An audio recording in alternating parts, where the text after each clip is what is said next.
Hi, my name's Gareth, and in today's video we're going to look at brewing with the Chemex.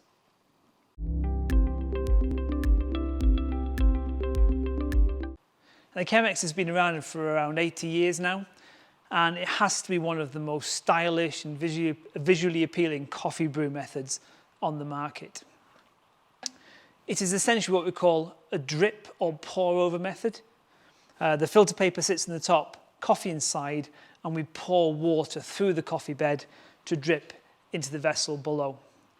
It's similar to the kind of V60s and Kalita Wave coffee brewing methods you have on the market, but it's kind of distinguished by the thickness of the filter paper that they use. It's about 20 to 30% thicker than kind of standard filter papers. The Chemex I'm using is the 6-cup Chemex. There is a 3-cup option as well. I just like using this 6-cup. I like the look of it. I like the feel of it. So that's what I'm going to be using today.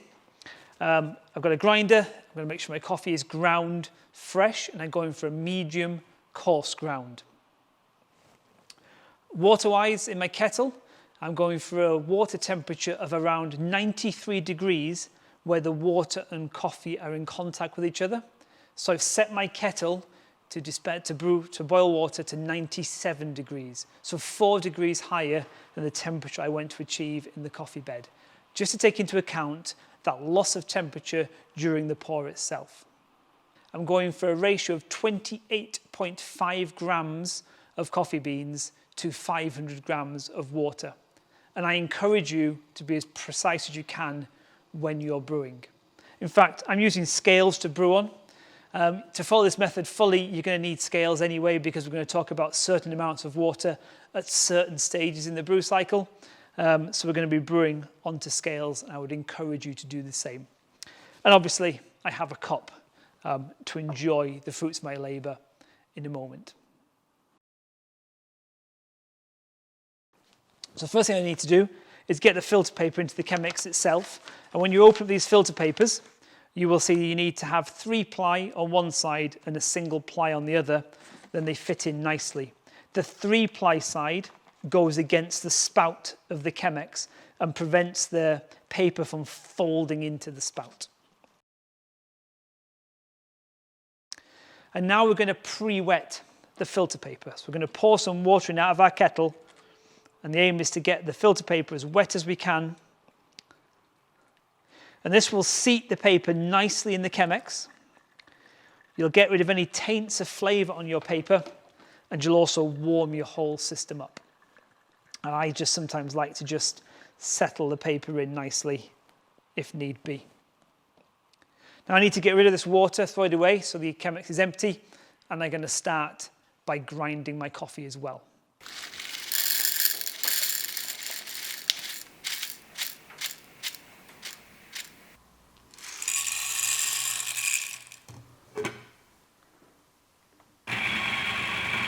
Next job is to get our coffee into the Chemex.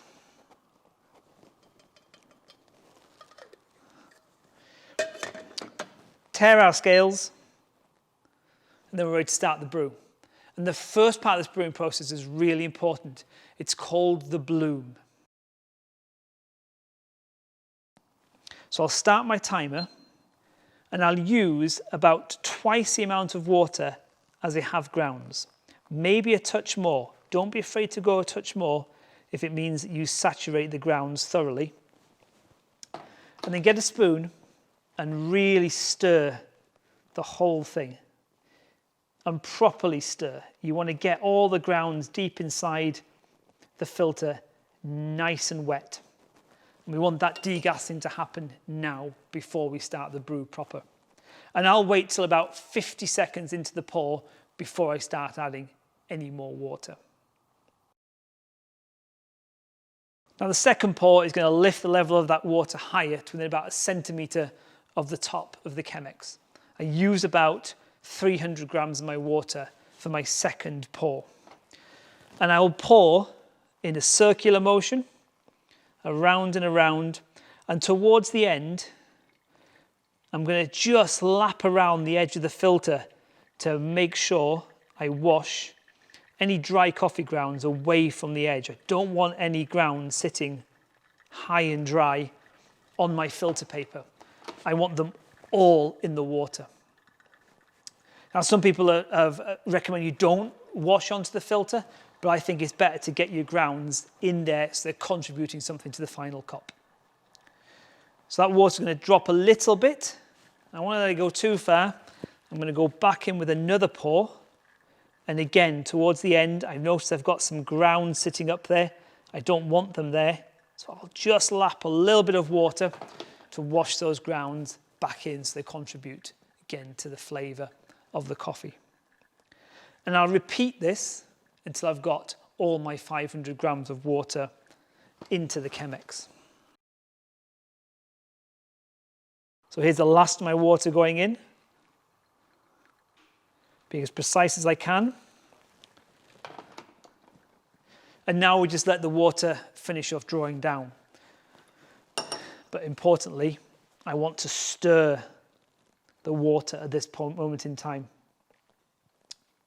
And the reason for this is to make sure my final drawdown is really as even as it can be. My pouring might have caused depressions and channels in the coffee bed, and by stirring it, you're kind of realigning everything, and this final pour is nice and even all the way through, and you get a nice, even extraction. You should be able to tell if it's even because you end up with either a flat coffee bed at the bottom or a slightly domed coffee bed at the bottom. While this is draining, let's talk a little bit about brew time. I'm aiming for a brew time of somewhere between 3 minutes 30 and 4 minutes 30. This brew's gone on for about 3 minutes now, so it should be nicely sitting within that window. If your brew time's too quick, if it all goes through before that 3:30 window, you need to go for a finer grind next time. If your brew time's too long, you need to go for a coarser grind next time. Use your grind setting to control the flow of water through the coffee bed. So I've ended up with a 4 minute, 20-second brew, and I've got rid of that filter paper, and I've just got the Chemex here to enjoy. Before I do, I want to give it a swirl, and then I can pour it into my cup and enjoy the fruits of my labours.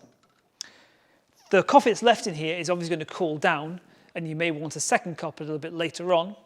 If that's the case, you could leave it in here, maybe put a lid on just to keep it a little bit warmer.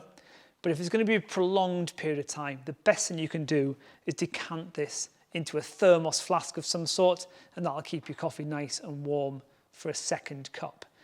Don't keep the coffee on any kind of heat source keeping warm. It's not going to do it any good, particularly if you've gone to all the trouble of doing what I'm doing and brew it as best you can. So there we go. Chemex Brewing, there's a lot in there, a lot to digest. If you've got any comments, queries, or questions, I love reading them, so please feel free to get in touch.